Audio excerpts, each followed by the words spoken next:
Stand bus stand के पास था, इसको हटाने के लिए नगर पालिका और एसडीएम ने आदेश किया था। भैया मैं ये कहना चाहती हूँ आपके माध्यम से कि यहाँ पर कम से कम 12 साल पुराना ये ऑटो स्टैंड है, जो कि बस स्टैंड से ही के परिसर में ही ये स्थित है।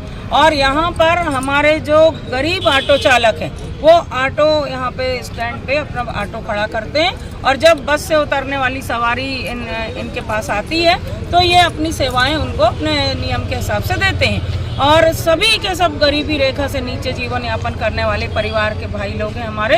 और अचानक प्रशासन के द्वारा इन पर गाज गिराई जाती 2 दिन पहले कि आप तत्काल यहाँ से ऑटो हटाओ, या न्यूसेंस होता है या यातायात बाधित होता है और दुनिया भर के नियम कानून। तो मेरा प्रशासन से कहना, चाहे वो जिला प्रशासन हो चाहे नगर पालिका प्रशासन हो, कि सारे नियम कानून कायदे गरीबों पर ही लागू होते हैं। बड़े लोगों पे या पैसे वाले लोगों पे कोई नियम कायदे कानून लागू नहीं होते। अगर बस स्टैंड की व्यवस्था की हम बात करें तो कितनी अव्यवस्था है। आप देखिए, कायदा ये कहता है कि बस स्टैंड में जिस बस की जो टाइमिंग है उस टाइमिंग पे वो बस आए और यात्रियों को लेकर, पैसेंजर को लेकर वो अपने टाइम से निकल जाए, और अगली बस का जब टाइम है तो वो अपने टाइम पे आए। लेकिन यहाँ ऐसा हो रहा है क्या? आप पूरे परिसर में घूमकर देखिए, बसों की अनियंत्रित तरीके से बसें इधर उधर आवाजाही इनकी होती रहती लगातार। तो बस स्टैंड की व्यवस्था सुधारी जाए, ये हम भी चाहते हैं। हम जनप्रतिनिधि, व्यवस्था अच्छी हो, साफ सुथरी हो, नियमित हो, नियम से हो। लेकिन इसका ये मतलब तो नहीं कि हम सिर्फ एक पक्ष पर ही गाज गिरा रहे हैं। और हम देख रहे हैं कि बहुत किनारे पे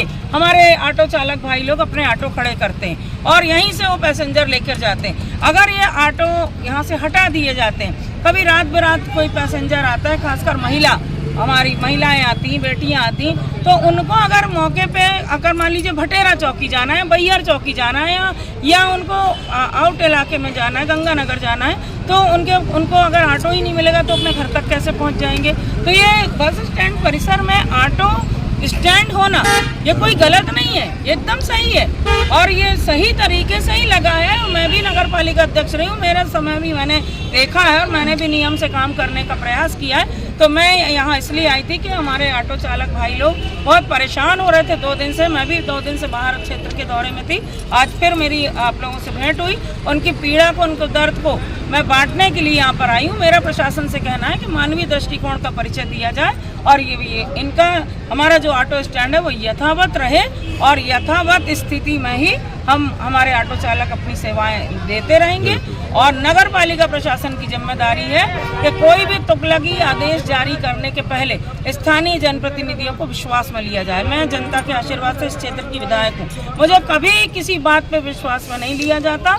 मनमाने तरीके से फैसले लेकर जमीन में लाने का काम किया जाता है और जैसे ही जनता प्रताड़ित होती, परेशान होती, मेरे पास आती, तो मैं तो जनता की सेवक हूँ, जनता के हक की बात करती हूँ और सड़क से लेके सदन के तक मैं आवाज उठाने के लिए कृत संकल्पित ही हूँ और रहूंगी। और आज मैं भोपाल भी जा रही हूँ, विधानसभा का सत्र शुरू हो रहा है हमारा 16 तारीख से। अगर यहाँ पे किसी भी तरह से प्रशासन ने, नगर पालिका प्रशासन ने हमारे गरीब ऑटो चालकों को किसी तरह परेशान किया तो ये मामला विधानसभा में भी उठाने से मैं चूकूंगी नहीं।